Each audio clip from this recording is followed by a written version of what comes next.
de caminho, e estando já perto da cidade, subiu Pedro ao eirado por volta da hora sexta, a fim de orar. Estando com fome, quis comer, mas enquanto lhe preparavam a comida, sobreveio-lhe um êxtase. Então viu o céu aberto e descendo um objeto como se fosse um grande lençol, o qual era baixado à beira pelas quatro pontas, contendo toda sorte de quadrúpedes, répteis da terra e aves do céu. E ouviu-se uma voz que se dirigia a ele: levanta-te, Pedro, mata e come. Mas Pedro replicou: de modo nenhum, Senhor, porque jamais comi coisa alguma comum e imunda. Segunda vez a voz lhe falou: ao que Deus purificou, não consideres comum. Sucedeu isto por 3 vezes, e logo aquele objeto foi recolhido ao céu. Enquanto Pedro estava perplexo sobre qual seria o significado da visão, eis que os homens enviados da parte de Cornélio, tendo perguntado pela casa de Simão, pararam junto à porta. E chamando, indagaram se estava ali hospedado Simão, por sobrenome Pedro. Enquanto meditava Pedro acerca disto, disse-lhe o Espírito: estão aí 2 homens que te procuram. Levanta-te, pois, desce e vai com eles, nada duvidando, porque eu os enviei. E descendo Pedro para junto dos homens, disse: aqui me tendes, sou eu a quem buscais. Aqui viestes? Então disseram: o centurião Cornélio, homem reto e temente a Deus, e tendo bom testemunho de toda a nação judaica, foi instruído por um anjo para chamar-te à sua casa e ouvir as tuas palavras. Pedro, pois, convidando-os a entrar, hospedou-os. No dia seguinte levantou-se e partiu com eles também alguns irmãos dos que habitavam em Jope, foram em sua companhia. No dia imediato entrou em Cesareia. Cornélio estava esperando por eles, tendo reunido seus parentes e amigos íntimos. Aconteceu que, indo Pedro a entrar, lhe saiu Cornélio ao encontro e, prostrando-se-lhe aos pés, o adorou. Mas Pedro o levantou, dizendo: ergue-te, que eu também sou homem. Falando com ele, entrou, encontrando muitos reunidos ali, a quem se dirigiu, dizendo: vós bem sabeis que é proibido a um judeu ajuntar-se, ou mesmo aproximar-se a alguém de outra raça. Mas Deus me demonstrou que a nenhum homem considerasse comum ou imundo. Por isso, uma vez chamado, vim sem vacilar. Pergunto, pois, por que razão me mandaste chamar? Respondeu-lhe Cornélio: faz hoje 4 dias que por volta desta hora estava eu observando em minha casa a hora 9 de oração. E eis que se apresentou diante de mim um varão de vestes resplandecentes e disse: Cornélio, a tua oração foi ouvida e as tuas esmolas lembradas na presença de Deus. Manda, pois, alguém a Jope a chamar Simão, por sobrenome Pedro. Acha-se este hospedado em casa de Simão, curtidor à beira-mar. Portanto, sem demora, mandei chamar-te e fizeste bem em vir. Agora, pois, estamos todos aqui na presença de Deus, prontos para ouvir tudo o que te foi ordenado da parte do Senhor. Então falou Pedro, dizendo: reconheço por verdade que Deus não faz acepção de pessoas.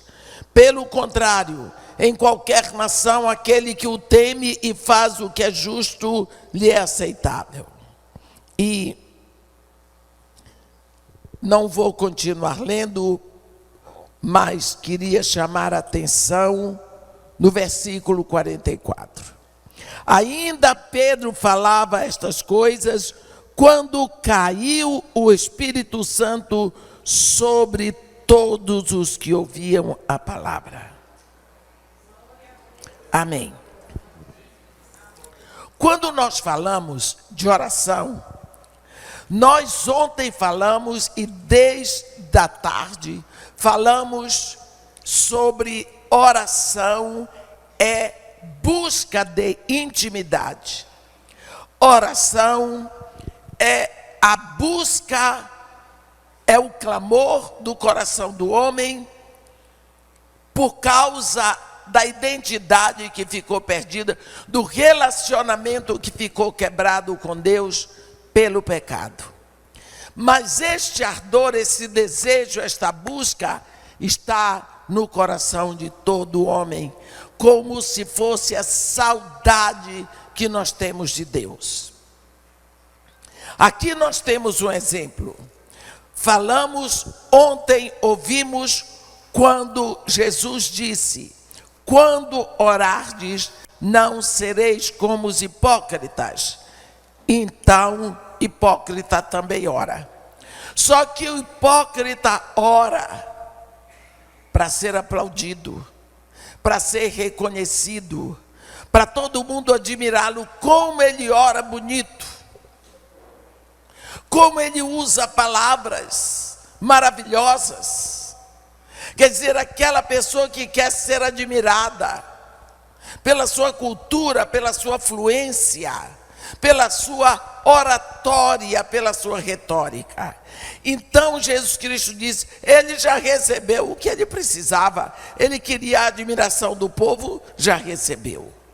Então essa é a oração do hipócrita. Mas hoje nós vamos falar sobre a oração do ímpio e a oração do Filho de Deus. Aqui nós temos um homem, Cornélio. A Bíblia diz que ele era centurião da corte chamada italiana. Este homem era piedoso e era temente a Deus. Você conhece pessoas assim? Quantas vezes eu tenho ouvido de pessoas dizerem: irmã, mas a minha avó, com certeza ela foi para o céu, porque ela era tão piedosa, porque ela era tão boa, ela dava esmola, ela ajudava os outros, ela era boa. Eu fico olhando para aquela pessoa com pena, mas eu digo: salvação só em Jesus Cristo. O homem pode ser piedoso sem ser salvo por Jesus Cristo, porque essa piedade é uma piedade natural, que está inserida por nós, que não foi estragada pelo pecado. E essa piedade muitas vezes nos leva a adorar o sol, a adorar o mar, a adorar santinho, a adorar imagem. Isso é um dom natural. Isso não leva ninguém para a vida eterna. Este homem, se isso fosse suficiente, Deus não teria tido o trabalho que teve. Este homem, a Bíblia diz que ele era piedoso e temente a Deus com toda a sua casa, e fazia muitas esmolas ao povo. Está vendo? Era misericordioso, era bom. Minha avózinha dava esmolas, minha avózinha fazia tudo de bom para a vizinhança. Minha avózinha não podia ver um doente que ela ia visitar, ajudava nos enterros. Minha avó. Mas isso não tem nada a ver com salvação. Tudo bem, a Bíblia diz: de contínuo orava a Deus. Mas como? Ele não tinha Espírito Santo, não. Ele não era filho de Deus, não. Mas orava. Ué, o ímpio ora. E Deus ouve. Porque Deus não é surdo. Deus ouve toda oração. Quantas pessoas passam a vida no texto, repetindo.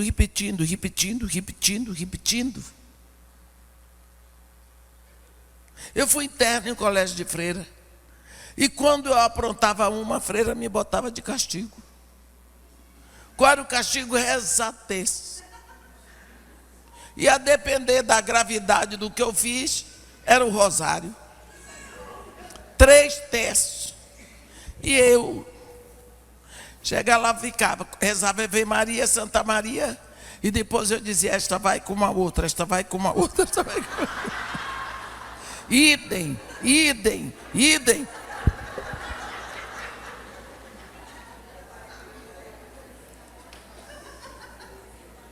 Rezava. A oração do ímpio é que nós chamamos de reza. Eu não estou falando mal de nenhuma denominação. Eu estou dizendo a realidade. A pessoa, para esse tipo de piedade, ela não precisa de Jesus nem do Espírito Santo. O homem é por natureza religioso. Porque existe em cada um de nós um clamor pela adoração. Porque quando Deus pegou o barro, Deus soprou no homem o que ele tinha lá dentro. E este clamor ficou no homem. O homem vai adorar, meus irmãos. Se ele não conhece o Deus verdadeiro, ele vai adorar uma imagem, ele vai adorar o sol, ele vai adorar a lua, ele vai adorar Iemanjá, ele vai adorar o seu dinheiro, ele vai adorar a si mesmo. Eu aprendi muito de adoração, eu aprendi muito de oração com o tio Patinhas. Vocês já leram aquela revista do Pato Donald? Quem já leu? Eu também, estou de mão levantada.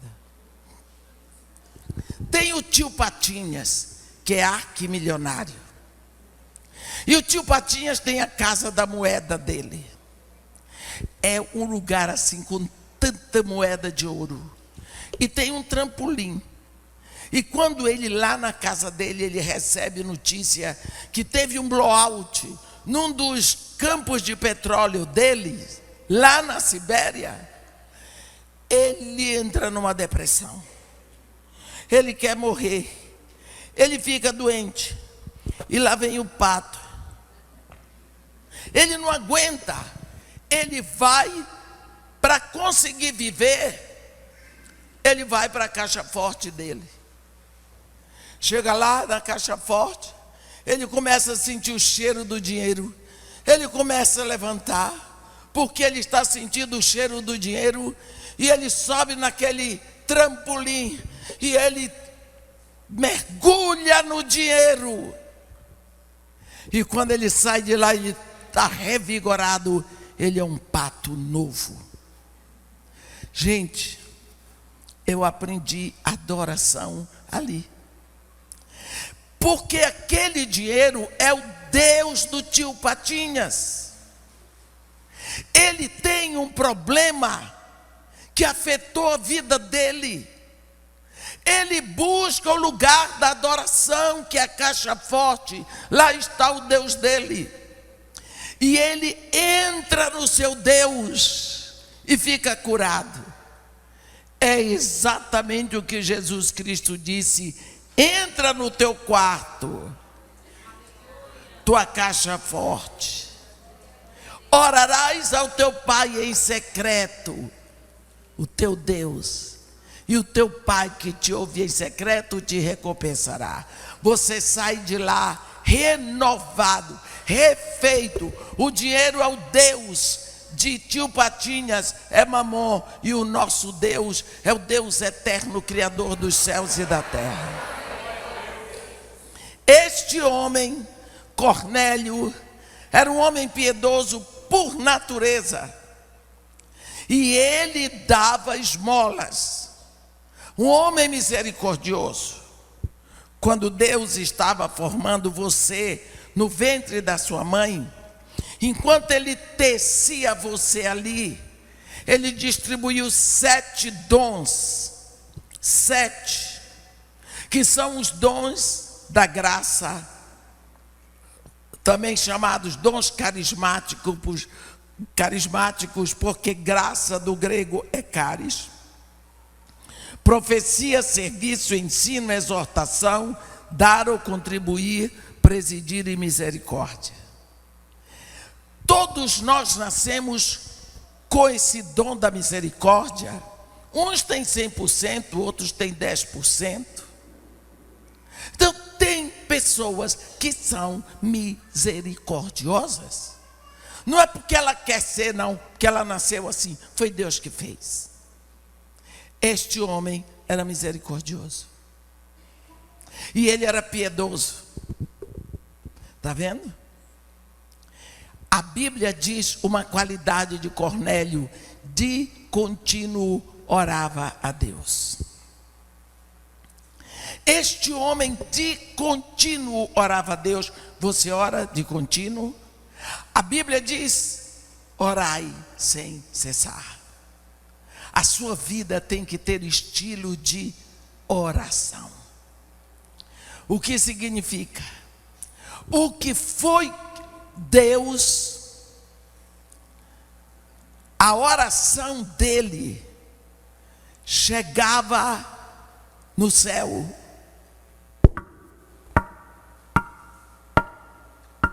Ela batia à porta. Ela não podia entrar, porque nenhum homem entra nessa relação com Deus se não for através de Jesus. Cornélio não tinha ainda se rendido a Jesus. Jesus Cristo diz: eu sou o caminho e a verdade e a vida. Ninguém vai ao Pai senão por mim. Se Cornélio ainda não conhecia Jesus, a oração dele não chegava diante do Pai, mas o Pai ouvia. E como ele orava de contínuo, a oração ficava assim, ó, batendo. E Deus tomou providência. Mandou um anjo falar com Cornélio. Deus disse: hoje eu vou resolver esse problema. Diga para Cornélio mandar alguém chamar Simão Pedro, que está em Jope. Bem, foi na hora da oração, da hora nona, que é a oração por pecados ocultos. Ele manda chamar Pedro. Pedro vem. E Cornélio já reuniu toda a sua família e todos os seus amigos.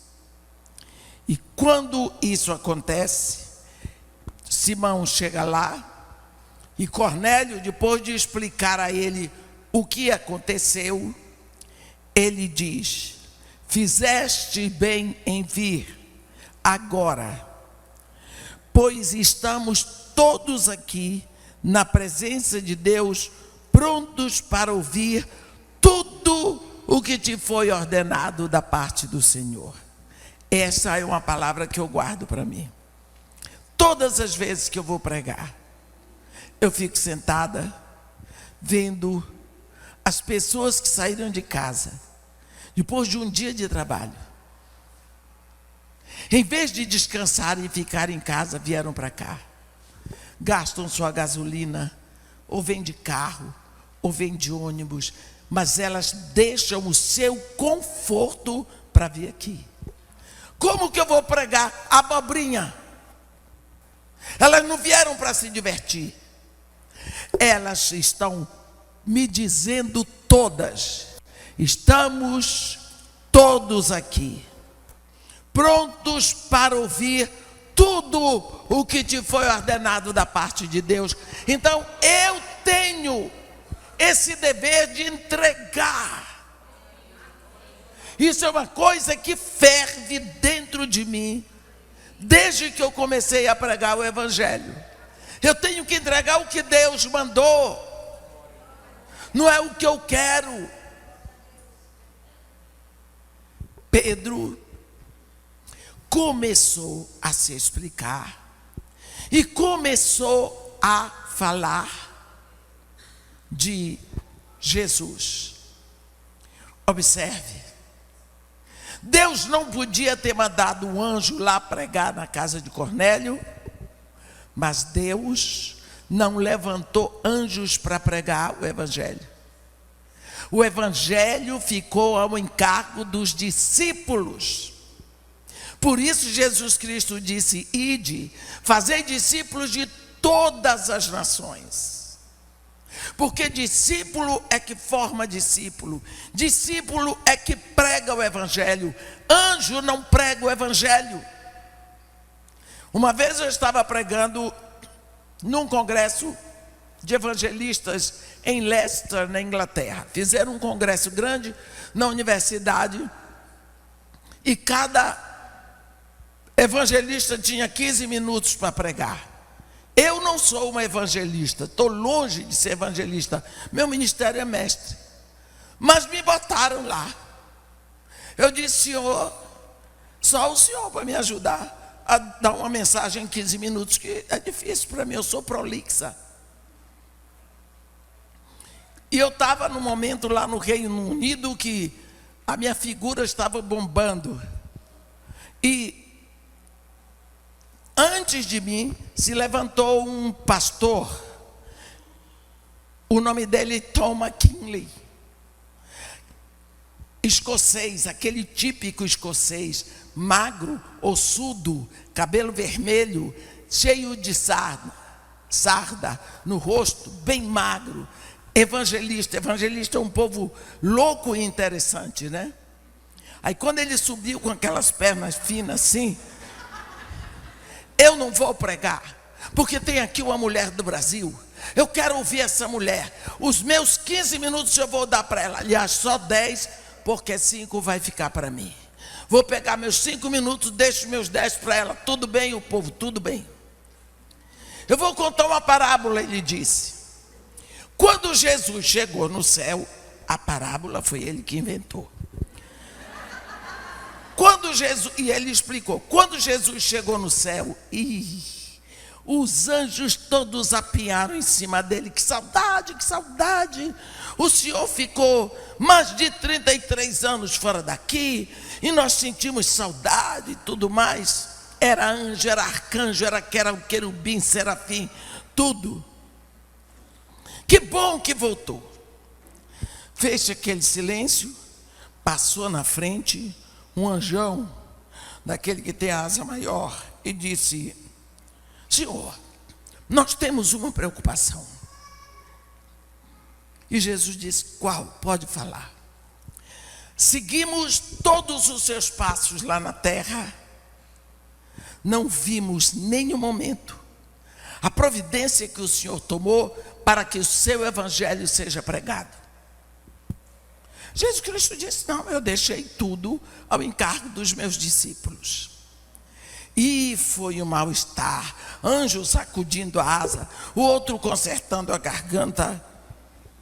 Aí passou para frente um arcanjo, daquele brabo. Chegou diante de Jesus, consertou a voz e disse: Senhor, nos perdoe, mas tudo o que nós observamos é que seus discípulos são confusos, eles são desorganizados, eles prometem que vão fazer e não fazem. Nós queríamos saber qual o seu plano B, qual a sua decisão final. Jesus disse: olha, não tem plano B. Os meus discípulos vão pregar o meu evangelho. Eles vão fazer discípulo. Ou então, eles vão pregar o evangelho. E eles vão fazer discípulo. Aí foi assim. Ele disse: mas não se preocupe. Eu estou enviando o Espírito Santo. Então tudo bem. Agora sim, com o Espírito Santo vai. Está vendo? Por quê? o evangelho foi entregue a nós. Não foi aos anjos, não. Porque Deus não mandou esse anjo na casa de Cornélio pregar o evangelho. Não, manda lá em Jope. Jope fica junto de Tel Aviv, na casa de Cornélio, na casa de Simão, para trazer para Cesareia, do outro lado, Cesareia Marítima. Então, anjo não vai pregar. Esse evangelho foi entregue a nós. Quando Simão entra, começou a pregar Jesus Cristo, e a plateia ali estava na expectativa de conhecer a mensagem do evangelho. E Pedro estava pregando, um homem cheio do Espírito. A Bíblia diz no versículo 44 que o Espírito Santo não deixou Pedro terminar. A Bíblia diz que o Espírito Santo interrompeu Pedro. Ainda Pedro falava essas coisas quando caiu o Espírito Santo sobre todos os que ouviram a palavra. Pá. Todo mundo agora se rende a Jesus Cristo. E se rendendo a Jesus Cristo, fica cheio do Espírito Santo. Aí nasce uma população de filhos de Deus. Agora, quando Cornélio orar, a oração dele não bate mais na porta, não. Entra com tudo, por quê? Porque ela vai através de Jesus Cristo. Esse é o caso da oração feita pelo Filho de Deus. É tão importante isso, que no capítulo 16 de Atos, há um momento que é um grande exemplo para nós. Olha o que está acontecendo aqui. Se você quiser, siga, porque isso é interessante. Atos 16, Lucas, eu estou dizendo Lucas, porque Lucas é que escreveu Atos. Atos é uma carta escrita por Lucas para Teófilo, o discípulo dele. Então aqui em Atos, no capítulo 16, no versículo 6, Lucas diz: e percorrida a região frígio-gálata, tendo sido impedidos pelo Espírito Santo de pregar a palavra na Ásia. Vamos parar aqui. Como é que o Espírito Santo impede os missionários de pregarem a palavra na Ásia? A Ásia não estava conhecendo, a Ásia toda estava precisando, mas a Bíblia diz que o Espírito Santo impediu os missionários, a turma de Paulo, a ir para lá. Foi o que eles fizeram, defrontando Mísia, tentavam ir a Bitínia, mas o Espírito de Jesus Cristo, não permitiu. Você já pensou? O Espírito Santo daqui não passa, Jesus Cristo daqui não passa. Olha, coitado deles. Para o ano, em maio, nós vamos fazer isso aqui tudo, toda essa região das viagens de Paulo. Não estou fazendo propaganda, mas quem quiser ir, eu creio que vai ser um momento muito frutífero para todos nós. Bem, agora os pobres dos missionários estão ali. Quer ir para a Ásia, o Espírito Santo diz não. Quer ir para Bitínia, Jesus Cristo diz negativo. Ficaram lá. Para onde que nós vamos? A Bíblia diz que à noite sobreveio a Paulo uma visão, na qual um varão macedônio estava em pé e lhe rogava, dizendo: passa na Macedônia e ajuda-nos. Olhe bem, o anjo se vestiu de macedônio. Gente, eu acho que isso é o cúmulo do exagero, do cuidado de Deus. Coitado do anjo, teve que se vestir de macedônio. e aparecer diante de Paulo. Eu digo que é o anjo chorão, porque a Bíblia diz que ele rogava: passa na Macedônia, ajuda-nos. Não era fino assim, porque era anjo. O que estava acontecendo na Macedônia? Que o Espírito Santo não deixava ir para a Ásia, Jesus Cristo não deixava ir para a Mísia. O que foi? O anjo veio para dizer: então Paulo entendeu que ele tinha que ir para aquele destino. Chegou à conclusão que Deus os havia chamado para anunciar o evangelho ali.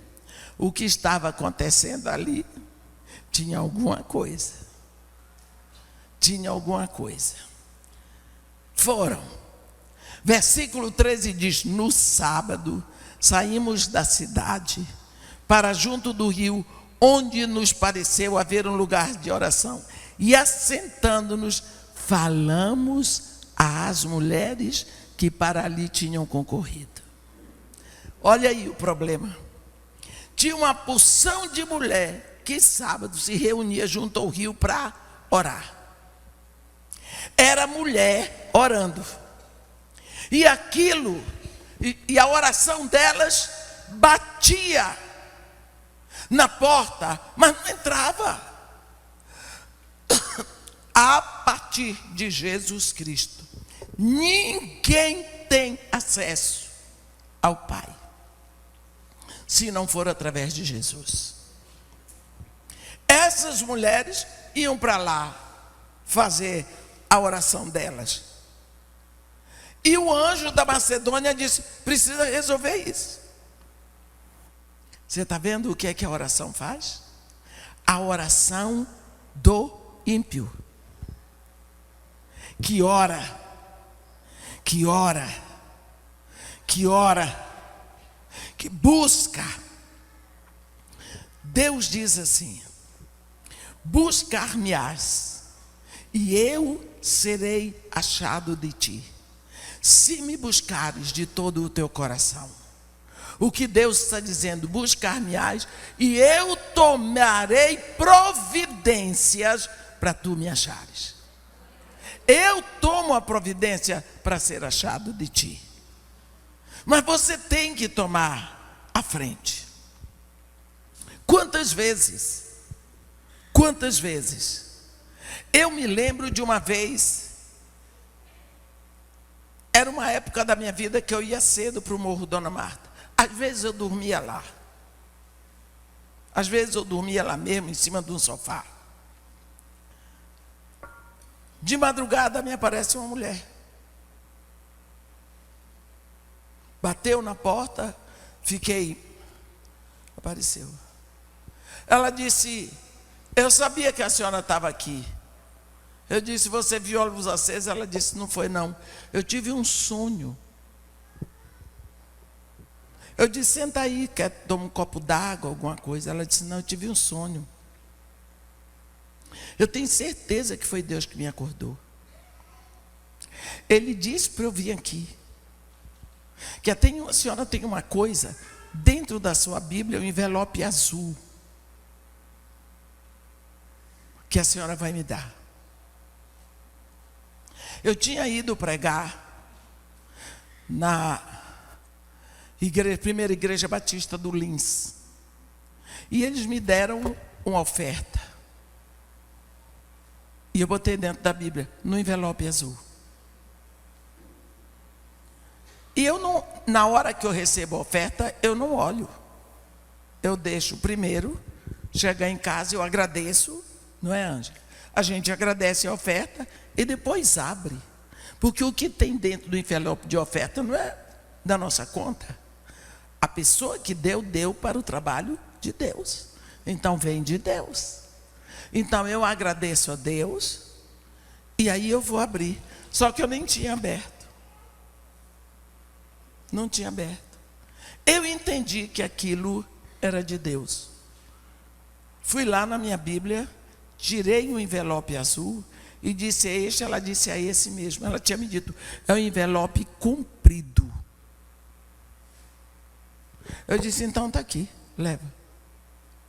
Aquela mulher caiu no chão e orou.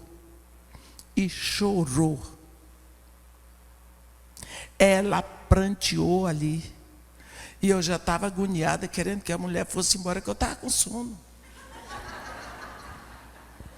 No outro dia de tarde, ela apareceu lá em casa. Ela apareceu lá na casa de Maria e Marta e pediu a menina, cadê a irmã Edmeia? Ela disse, não está aqui. Eu preciso falar muito com ela. Ela ligou para mim. Ela disse, irmã, as crianças hoje já têm comida.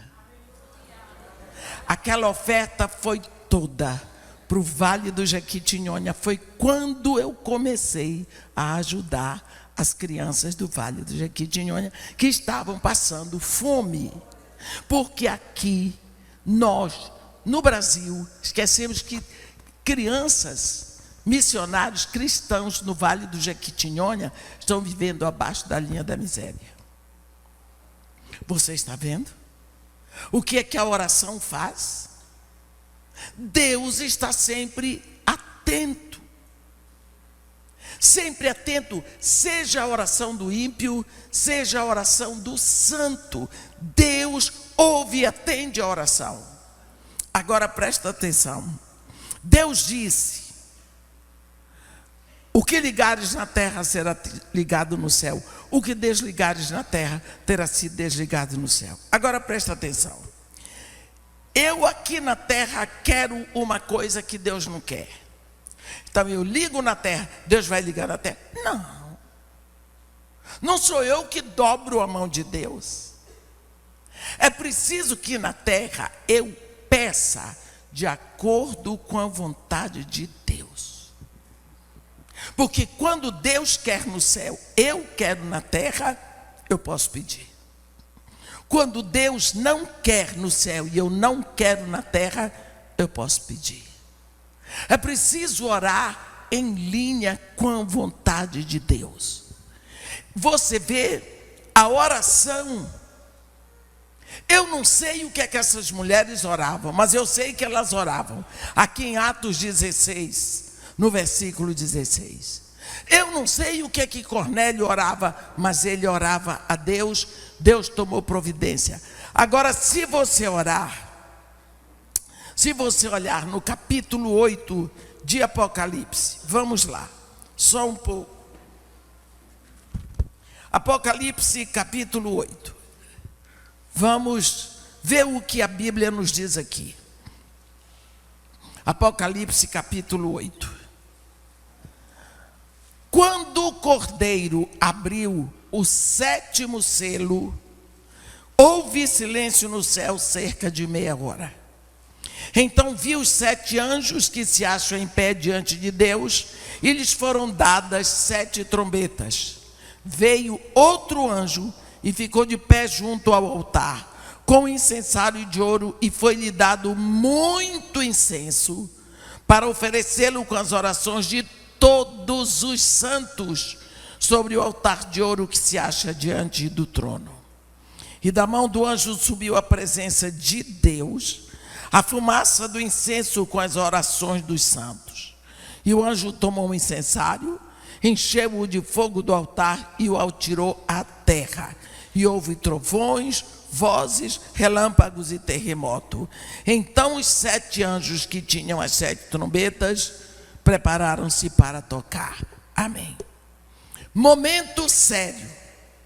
O livrinho que estava na mão de Deus, no capítulo 5, quando João sobe, ele começa a descrever a sala do trono. No capítulo 5, a atenção de João se volta para um livrinho que está na mão do Todo-Poderoso. Esse livrinho é selado com 7 selos, escrito por dentro e por fora. Eu quero explicar para os irmãos que essa explicação só tem no livro de do profeta Jeremias, no capítulo 32. Isto é a certidão, o registro de certidão do planeta Terra, da casa do homem. A terra é a casa do homem. A terra foi dada ao homem. A Bíblia diz no Salmo 115, versículo 16: os céus são os céus do Senhor, mas a terra deu-a ele aos filhos dos homens. Então a terra é do homem. Este livrinho, selado com 7 selos, escrito por dentro e por fora, é a certidão de posse do planeta Terra, da casa do homem. Quando Adão pecou, porque Eva foi enganada, Adão não foi enganado. Adão pecou de cara limpa. Eva foi tentada e foi enganada, caiu no pecado e deu para o marido. Por isso Deus diz: Adão, por tua causa, amaldiçoada é toda a terra. Eles ficam cegos, eles ficam nus, mas Adão não deu a autoridade da terra para Satanás. Adão não arrendou, não emprestou, não alugou, não deu a terra. Satanás usurpou, enganou. Então a autoridade do planeta volta para a mão de Deus que havia dado. E isso é representado por esse livro. Deus vai criar um homem na terra que vai ter a autoridade para receber este documento de novo. É isso que acontece. No capítulo 5, esse livrinho, essa certidão de posse, está na mão de Deus. E aí vem aquele anjo forte que grita em alta voz: quem é digno de tomar o livro e de abrir-lhe os selos? Silêncio. E João diz: nem nos céus, nem na terra, nem debaixo da terra, ninguém foi achado digno de tomar o livro, nem de olhar para ele. E João diz: e eu chorava muito. Mas um dos anciãos veio e me disse: não chores. Eis que o leão da tribo de Judá, a raiz de Davi, venceu para tomar-lhe o livro e abrir-lhe os selos.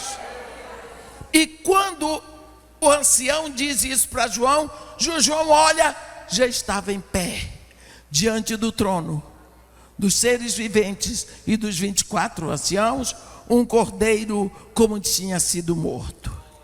E ele veio e tomou o livrinho.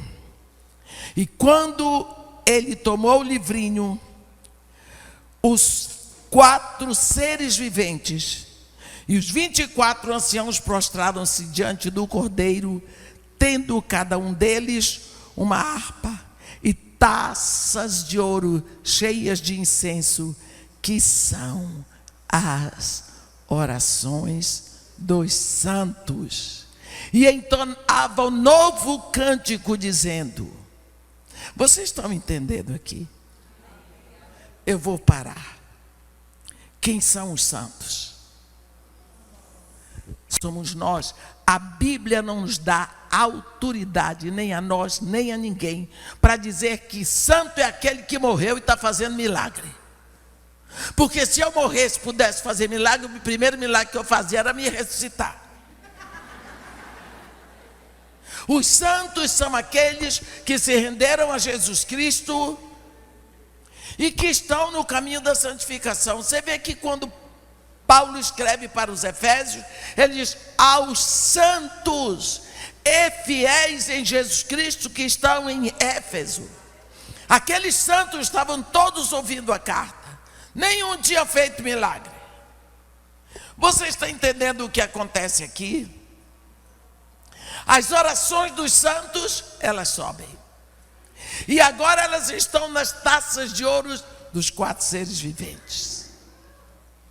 E quando o Cordeiro abre o selo, a sua oração está inserida ali. Eles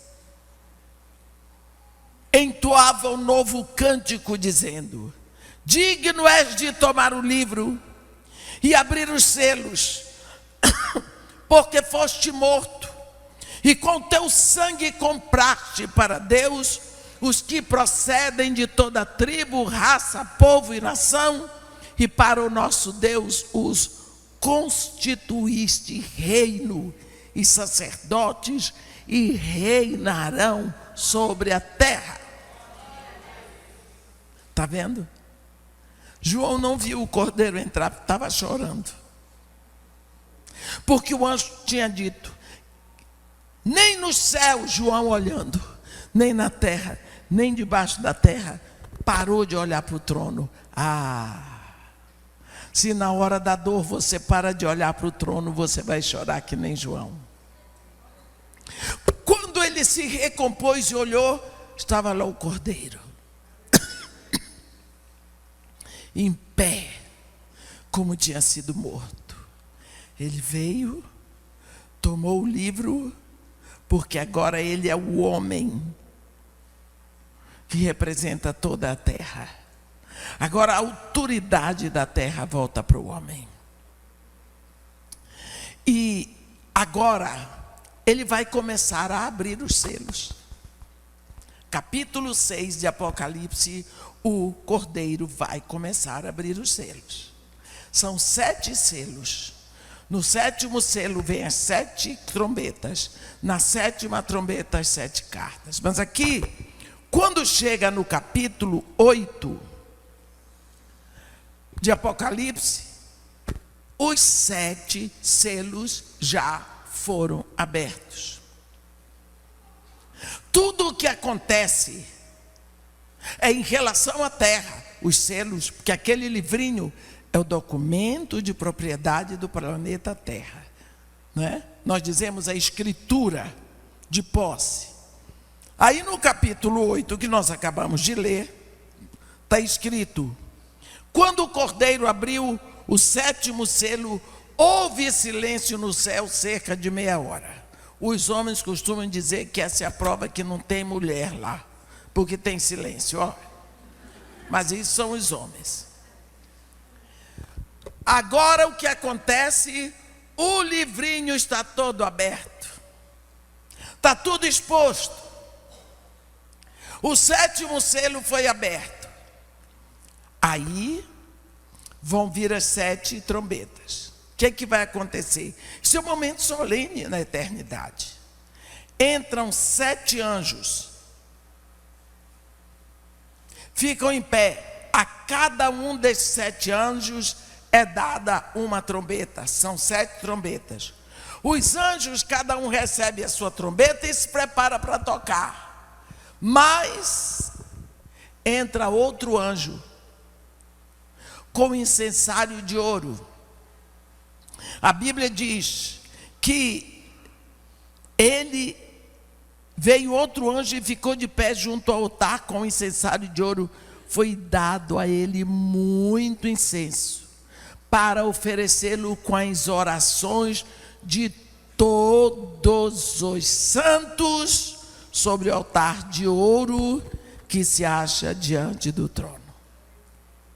Você entendeu que nenhuma oração que você faz é perdida, porque ela vai em nome de Jesus. E da mão do anjo subiu a presença de Deus, a fumaça do incenso, com a sua oração e com a minha. Olha onde vai a oração. E o anjo tomou o incensário, encheu de fogo do altar e atirou para a terra. Houve trovões e vozes, relâmpagos e terremoto. Então os 7 anjos se prepararam para tocar. Eu queria que você prestasse atenção nesse momento. o que acontece com as suas orações. Tem gente que diz, parece que minha oração não subiu. Não precisa subir, Deus está aqui. A oração tinha que subir no Antigo Testamento, nós estamos no Novo. Você não tem porque eu estou, Deus, ouve a minha oração. Deus está dizendo a alguém, uma vez eu fui surdo. Nós temos mania de copiar coisas do Antigo Testamento que não está mais na hora. Eu já vi gente dizer, Senhor Deus, nosso Pai, envia o teu Espírito. Deus está dizendo, está aí há quase 2000 anos, você ainda não está sabendo não? Porque ele desceu no dia de Pentecostes. E ficou. Então ele diz, o Espírito Santo visita-nos. Ele disse, eu não vim para visitar, eu vim para habitar dentro de você. Então nós usamos algumas expressões porque não prestamos atenção, que são exatamente contrárias à palavra de Deus. Você já viu para que serve essa oração? Ela perfuma a presença do Deus eterno, seu Pai. A sua oração vale para perfumar. Quando você não tiver nenhum motivo para orar, diga, Pai, eu quero falar contigo. Eu quero perfumar a tua presença. Eu quero perfumar o teu trono diante da eternidade. Eu quero estar presente aí com a minha voz. Ouve, Senhor, a minha voz. Não é? Tem um corinho na minha igreja que diz, I love my Lord because He hears my voice. Eu amo o meu Senhor porque Ele ouve a minha voz. A minha igreja só celebra em inglês, que é uma igreja anglicana. Então, eu amo o meu Senhor porque Ele ouve a minha voz. E eu canto para Ele só quando eu estou com Ele. Porque eu digo, o Senhor quer uma voz mais bonitinha, o Senhor dá um jeito aqui. Porque por enquanto eu só tenho essa. Eu já cantei muito, mas pregando, sem cuidado com a voz, ficou desse jeito. O que eu quero dizer é o seguinte: quando você não tiver um motivo que você acha que é suficiente para orar, ore para perfumar o trono de Deus. Porque a sua oração sobe, entra e se aninha em Deus, porque você é filho de Deus. Quando os santos oram, a oração deles vai para perfumar. Quando o ímpio ora, a oração fica batendo a porta. Se você observar direitinho, o que o anjo diz para Cornélio, o que foi que o anjo diz? Cornélio, este fixando nele os olhos e possuído de temor, perguntou, o que é, Senhor? E o anjo lhe respondeu, as tuas orações e as tuas esmolas subiram para memória diante de Deus. Essa é a grande diferença. A oração do ímpio sobe para a memória, ela fica lá se acumulando e batendo. Mas a oração do santo, ela vai direto ao trono de Deus. Ela perfuma o trono de Deus. Esse é o grande problema. Quantos de nós não temos uma vida de oração? Porque não sabemos como começar. Hein? Eu sei que já vai dar 9 horas, mas eu vou ficar um pouco mais. Mas você nunca mais na sua vida vai dizer que não ora, porque você não sabia nem como começar. Tá bom? De hoje em diante a culpa é tua. Eu queria dizer para você o seguinte: não adianta você dizer, de hoje em diante eu vou gastar meia hora diante de Deus. Não vá, porque você não vai aguentar. Meia hora vai parecer 2 dias. Você não tem hábito. Então, eu lhe aconselho a se responsabilizar com 10 minutos. Comece com 10 minutos. Ah, mas 10 minutos é pouco. É pouco porque você ainda não fez. 10 minutos. 10 minutos, tá bom? Então você vai escolher. Primeiro você vai fazer o seguinte: eu preciso ter um estilo de vida de oração. Preciso. Fala com Deus e o Espírito Santo. Me ensina, Senhor. Eu preciso. Tu me dás a consciência de que eu preciso. Eu tenho tanto desejo de ter uma vida de oração. Eu queria que o Senhor me direcionasse, mas eu já estou seguindo a sua direção que aquela velha ensinou. Primeiro, você vai pedir a Deus que lhe dirija a um dos livros na Bíblia.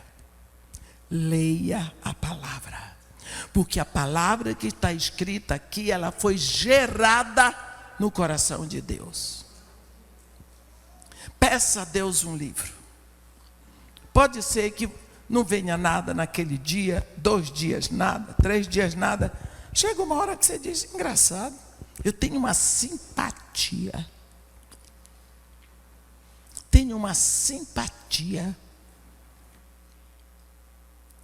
Pelo livro de Efésios. Não sei porquê, tenho um carinho assim, uma vontade de ler. Você diz: mas tem um salmo que eu gosto demais. Eu sempre tive vontade de ler o livro de Salmos. Então, você pede a Deus que lhe ajude e você vai começar pelo livro de Salmos. Abra a sua Bíblia no livro de Salmos. Aí você abre a sua Bíblia. Aí você escolhe um lugar na sua casa onde você fica à vontade. Pode ser um cantinho de sofá, pode ser na mesa da cozinha, pode ser no seu quarto, ou quem sabe no seu banheiro. Lá ninguém vai lhe perturbar. E depois que você tem um lugar, você bota a sua Bíblia lá, marcada. Primeiro livro de Salmos, Salmo 1.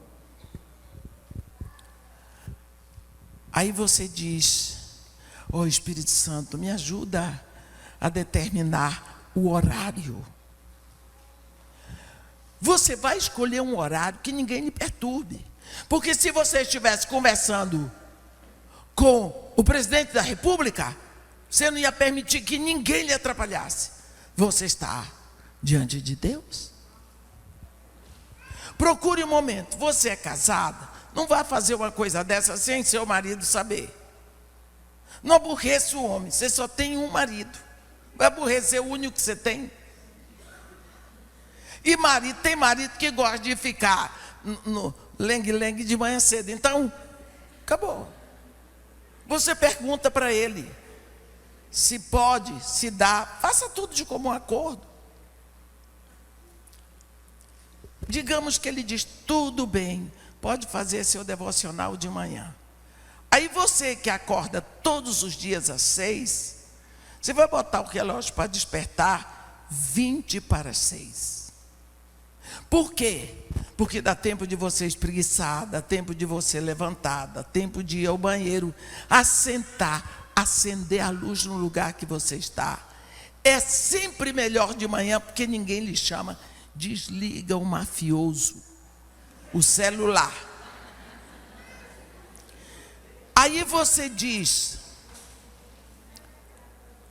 você já tem o horário, 5h40. Você já tem o lugar, você já tem o texto bíblico para começar. O que é que está faltando? Começar. Amanhã, toca o seu despertador, você levanta, vai para o lar. Quando chegar lá, sua Bíblia está aberta, o texto que você vai usar é o Salmo 1. Você vai ler bem devagar. Mas leia de preferência que você possa ouvir. Porque tem pessoas que têm memória visual e outras têm memória auditiva. Quando você vê e você ouve, você guarda. Então leia para você, bem devagar. Bem-aventurado o Senhor, o homem que não anda no conselho dos ímpios, não se detém no caminho dos pecadores, nem se assenta na roda dos escarnecedores. Antes o seu prazer está na lei do Senhor, e na sua lei medita de dia e de noite. Ele é como a árvore plantada junto à corrente. Você vai ler 3 minutos de leitura. 3 minutos de leitura bem devagar. Você vai ler 1, 2, 3 vezes esse salmo, que são 6 versículos. Passaram-se os 3 minutos de leitura. Agora você vai meditar 3 minutos no que você leu. Como? Você pode ler o capítulo de 50 versículos, mas na hora de meditar, às vezes só dá tempo de meditar 1 versículo. O que é meditar? É entrar. Contar para vocês uma coisa. Você já viu a vaca? Eu vou botar uma vaca. Ela vai lá no capim, ela come, encheu a pança, ela vai procurar uma sombra e vai deitar. Aí ela fica ali, ruminando o alimento que ela comeu. Aquele capim vai voltar para a boca, ela mastiga, engole, volta de novo. Ela está ruminando até que ela tirou o que ela precisava daquele alimento e o resto vai ser posto para fora. É isso que você vai fazer. Você vai ruminar o que você leu. Agora você vai conversar com a palavra. Bem-aventurado o homem. Bem-aventurado, Senhor, o que é bem-aventurado? Bem-aventurado quer dizer feliz. O homem que não anda no conselho dos ímpios. Andar no conselho quer dizer não se move sob o conselho de ímpios.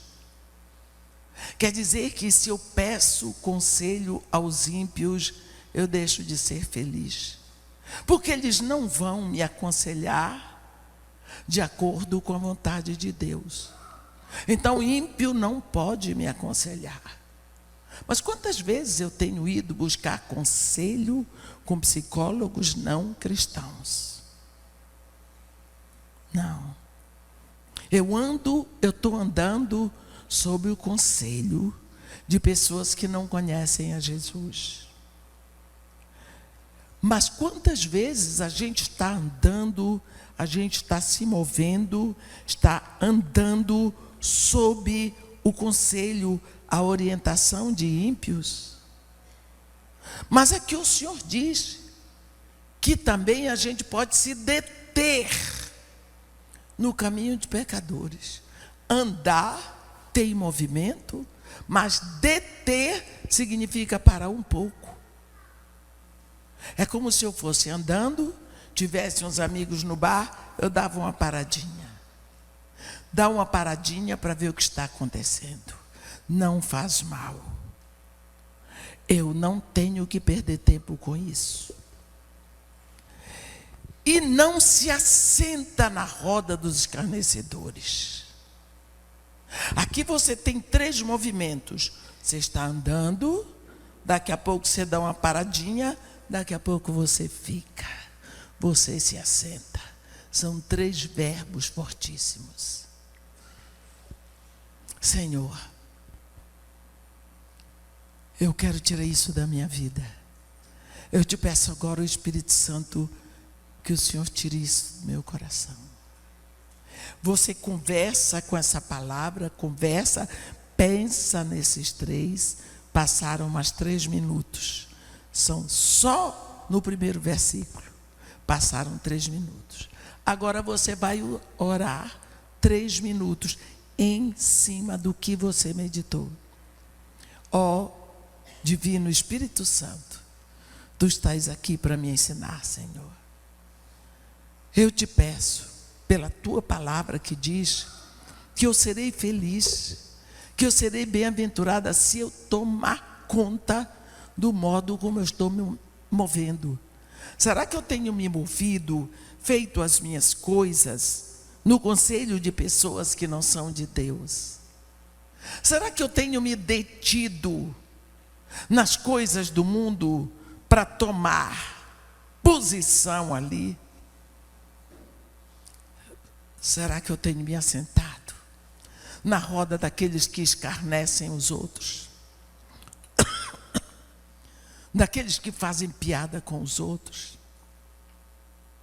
Daqueles que não têm amor pelos outros? Então não poderei ser feliz.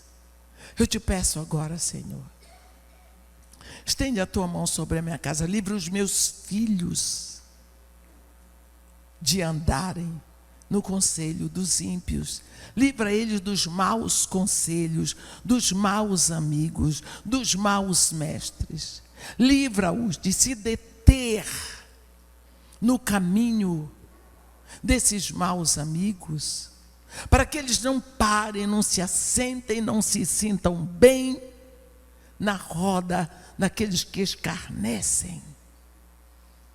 Livra meu marido. Passaram os 3 minutos. Você ficou 9 minutos na presença de Deus.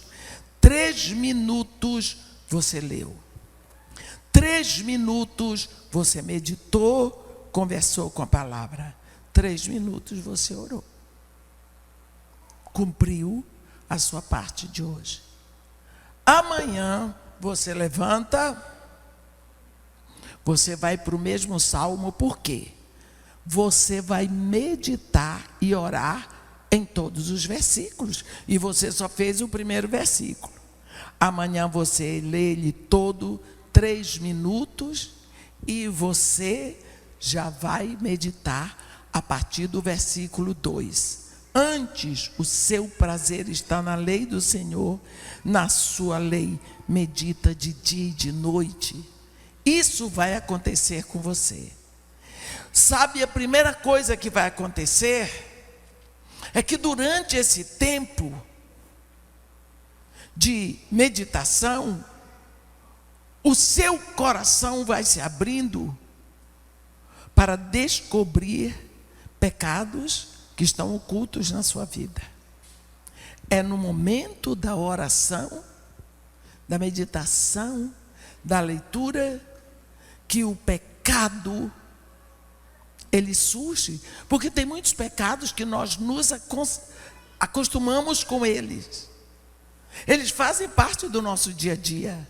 São pecados mais queridos. Às vezes achamos que eles são necessários. Às vezes achamos que são pecadinhos. Lembra aquele momento lá em Cantares, em que a mulher diz: apanhai-me as raposas, as rapozinhas que devastam os vinhedos. Não são as coisas grandes que devastam a sua relação com Deus, são as rapozinhas. Aquelas coisas pequenas que você nem dá valor a elas. Elas destroem casamentos, todo tipo de relacionamento. Às vezes você encontra com um casal que se divorciou porque, irmã, não sei tanta coisa que aconteceu. As rapozinhas foram se acumulando. Não precisou um ato grande, foram rapozinhas que foram devastando o relacionamento. Você vai criar o hábito de todos os dias levantar nesse horário.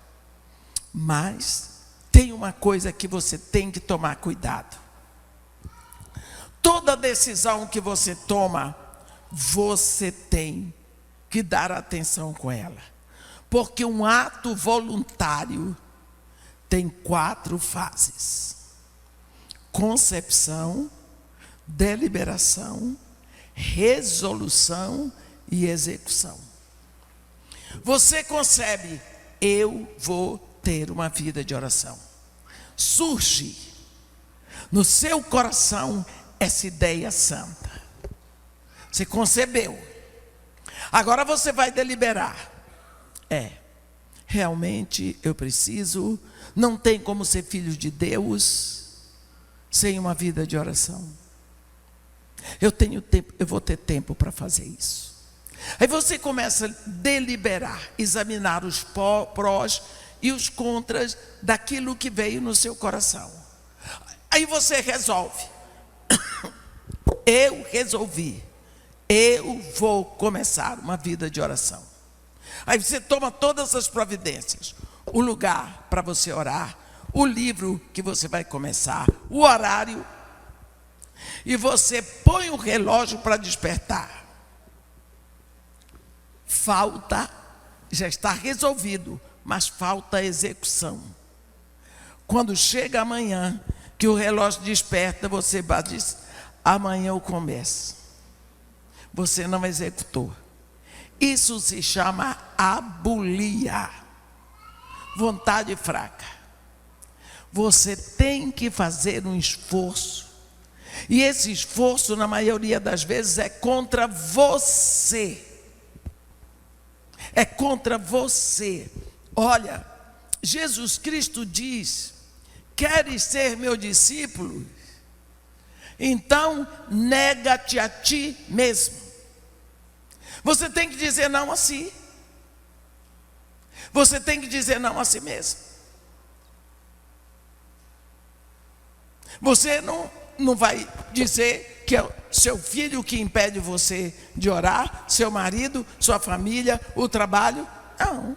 Uma senhora me disse uma vez, na Bahia: irmã, eu tenho uma admiração tão grande pela sua vida.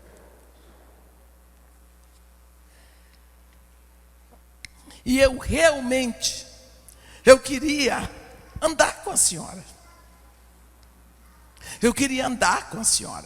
Isso o povo diz para a Ângela, né, Ângela? Eu queria estar no seu lugar. Eu queria andar com a irmã de minha. Coitado, eles não sabem o que estão dizendo. Pergunta para ela se é fácil.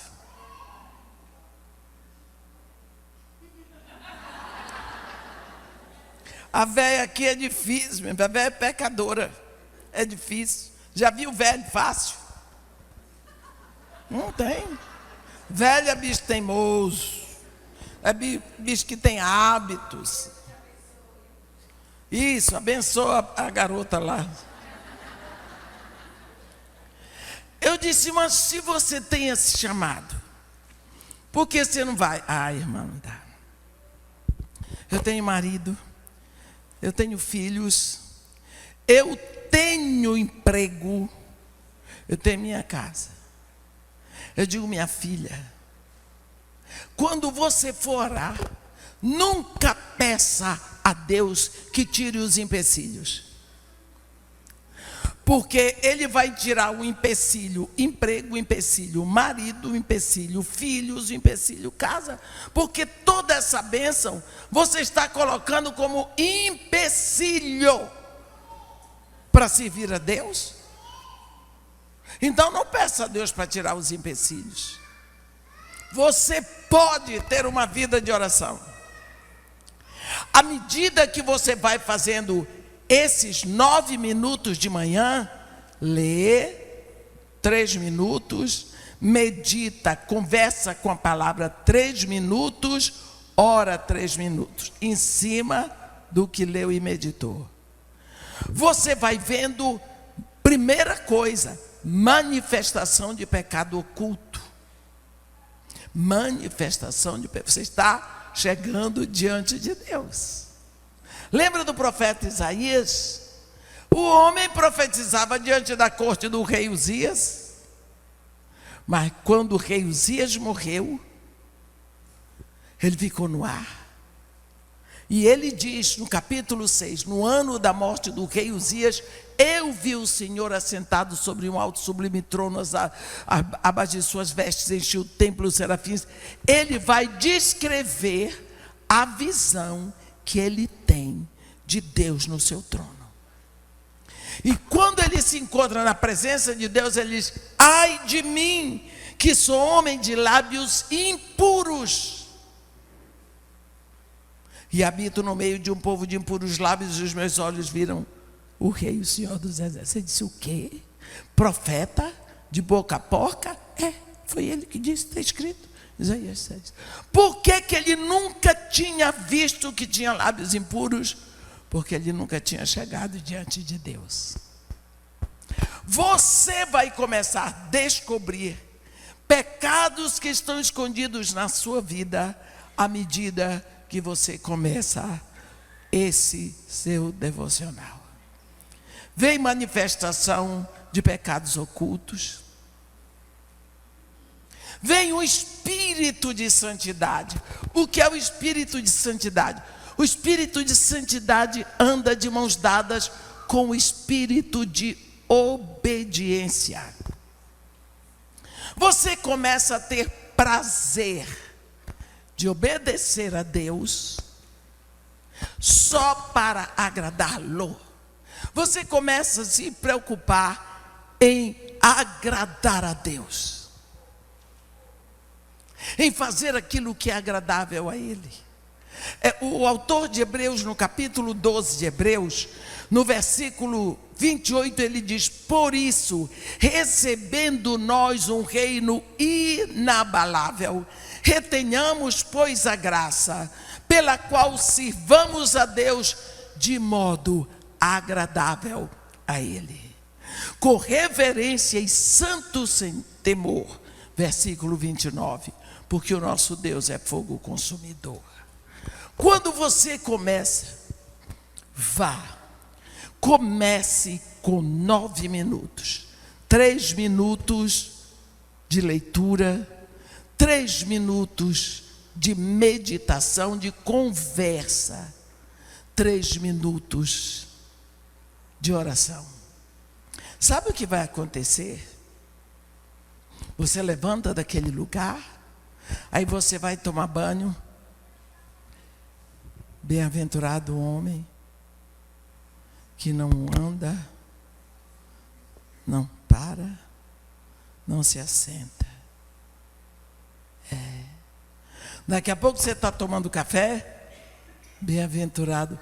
Esse versículo que você engoliu de manhã, ele fica voltando o dia todo, até de noite.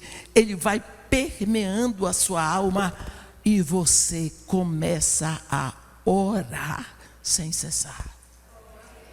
Primeira coisa. Segunda coisa, você vai memorizar a Escritura, de tanto repetir.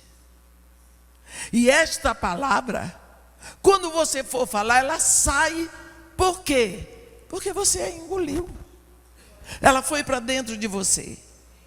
Vai chegar um momento que você acha que 9 minutos é pouco. Passe para 12. 4 de leitura, 4 de meditação, 4 de oração.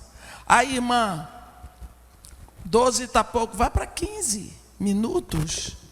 5 minutos de leitura, 5 minutos de meditação, 5 minutos de oração. Você vai aumentando à medida que você vê que dá para você. Você vai sentindo vontade de permanecer mais tempo na meditação. Não faça assim, hoje um pedacinho de salmo, amanhã um pedacinho. Não, pegue um livro. Pegue um livro da Bíblia, um que você tem vontade de ler. Um livro que você tem vontade de ler. Porque esse desejo de ler um livro da Bíblia já é o Espírito apontando para você que Ele quer lhe ensinar e lhe alimentar através daquele livro.